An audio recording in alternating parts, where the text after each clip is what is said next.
लेकर, तो उससे ज्यादा दुखद और दुर्भाग्य बात हो ही नहीं सकती। मैं याद दिला दूं इस सरकार को कि हासी शहर में हरियाणा प्रदेश की सबसे बड़ी पानी की टंकी, वाटर टैंक, और जो वाटर वर्क्स जिसे कहते हैं, डिग्गी बोलते हैं, अगर उस डिग्गी का निर्माण हुआ तो वो कांग्रेस की सरकार में हुड्डा साहब की कलम से हासी शहर के अंदर सबसे बड़ी पानी की डिग्गी दी, और इसी सोच के साथ दी गई कि पानी की पूर्ति हर जगह। और ये उदाहरण अभी चंद्र प्रकाश जी ने भी दिया कि उनके क्षेत्र से जो शहर को पानी जा रहा है, तो जो गांव साथ लगते हैं उनको उसमें अकोमोडेट किया गया है। मैं सरकार को और याद दिलाना चाहता हूं, जो गुड़गांव वाटर सप्लाई चैनल है, जिसको हुड्डा चैनल भी कहते हैं, वहां पे साधारण लैंग्वेज में उसको हुड्डा चैनल बोलते हैं, मगर गुड़गांव वाटर सप्लाई चैनल जो कि काकरोई सोनीपत से चलकर गुड़गांव तक वाटर सप्लाई इस चैनल के माध्यम से हुई।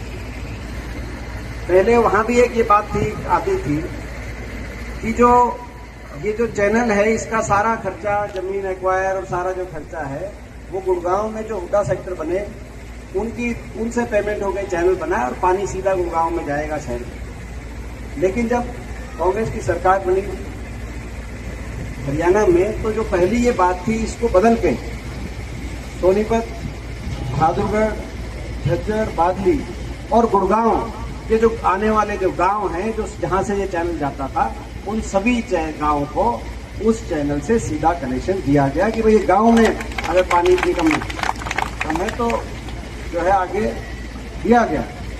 तो ये बहुत से उदाहरण हैं। पहले वहां भी एक ये थी कि भाई ये सारा जो चैनल है, ये जो हुड्डा सेक्टर है गुड़गांव के माध्यम से बना, लेकिन बाद में सरकार ने, हुड्डा साहब ने दृष्टि दी कि लेकिन ये जो गांव जा रहे हैं, इन गांव में भी पूर्ति यहीं से हो।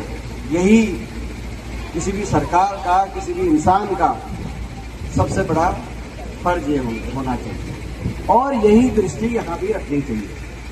मैं सरकार से आज यहां कोई राजनीति की बात मैं नहीं करूंगा, क्योंकि ये राजनीति का विषय नहीं है। जिस दिन पानी में भी राजनीति आप ढूंढोगे, तो आगे हवा में भी आप राजनीति ढूंढोगे। तो पानी की पूर्ति, पेयजल की पूर्ति राजनीति का विषय नहीं है। ना मैं कोई राजनीति की बात इस सरकार के सामने कहना चाहता हूं, लेकिन आज इस धरने को समर्थन देने के लिए मैं एक हरियाणा के नागरिक के रूप में भी यहाँ पे उपस्थित हूँ, और विपक्ष के रूप में भी मैं उपस्थित हूँ, और उस रूप में सरकार से मैं कहना चाहता हूं कि इन सारी चीजों को आप छोड़कर तुरंत जो ये मांग है, और ये जो जायज मांग है अपने गांव की, कि पानी का जितना इनका अधिकार बनता है, प्रति व्यक्ति पानी की आपूर्ति जितनी होनी चाहिए उसका अधिकार के अनुसार, इस बात का समाधान तुरंत सरकार करे। इनकी मांग को मानते हुए चैनत गांव और निजत गांव दोनों गांवों में भी, ताकि इन गांवों को भी, ये गांव भी खुश हो कि देखो हासी में पानी गया है, और हासी वाले भी खुश हो कि इन दो गांवों में भी बराबर का पानी है। ये आप मिसाल बनाओ, ये हमारी सरकार से मांग है। और अगर समाधान ये सरकार नहीं करती, तो प्रजातंत्र में जो अधिकार विपक्ष के रूप में हमारे पास उपलब्ध हैं, उन अधिकारों के अनुसार इस लड़ाई को और आपकी आवाज को, तो यहाँ आपकी आवाज जो चैनत गांव के अंदर सुनाई दे रही है, इसकी गूंज चंडीगढ़ विधानसभा में पहुंचेगी और लोकसभा के अंदर भी इसकी गूंज पहुंचाने जाना चाहिए। ये जो है मैं समझता हूं कि हमारा दायित्व, और पूरे देश के सामने मैं इस बात को, अगर सरकार पूर्ति नहीं करती, तो इस पूरे देश के सामने कि कैसा सरकार का ऐसी इंसानी जरूरत पे भी राजनीति ढूंढने वाले लोग सरकार में हैं, ये बात पूरे देश के सामने और उस देश की सबसे बड़ी पंचायत के सामने आपके बेटे के रूप में इसको मैं रखने का काम करूँ।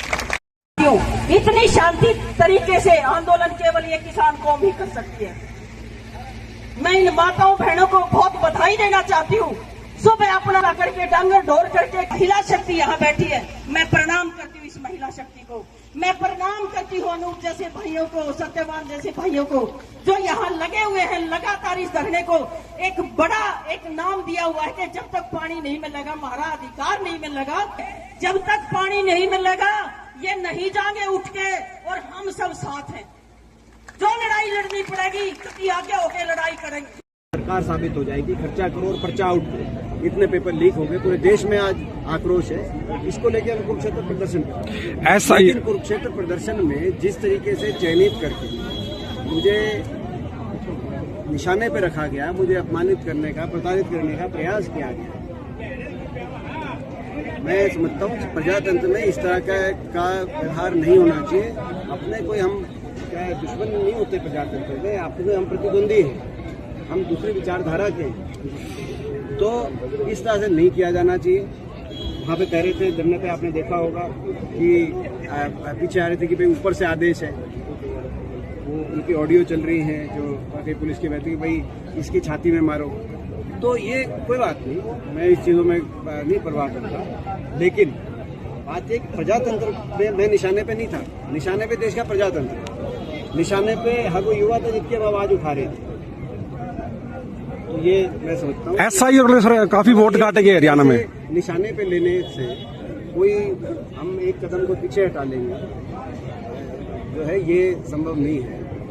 ऐसा है कि हमारी सच्चाई ईमानदारी की लड़ाई है और शराफत से लड़ाई हम लड़ते हैं, लेकिन शराफत में ताकत होती है। सर SIR को लेकर काफी वोट काटे गए हरियाणा में, आप आंदोलन की बात भी कर रहे हो, किस तरह का आंदोलन रहेगा हरियाणा के? देखिए SIR के अंदर हम लोग BLA1 BLA2 बना रही है कांग्रेस पार्टी पर, यह हम लोग निगरानी रखेंगे और किसी भी तरह की गड़बड़ी इनको नहीं करने देंगे। अगर फिर भी भारतीय जनता पार्टी की सरकार ने किसी रूप से दोबारा से SIR के माध्यम से वोट चोरी का प्रयास किया तो देखेंगे हमें किस रूप से इसका मुकाबला करें।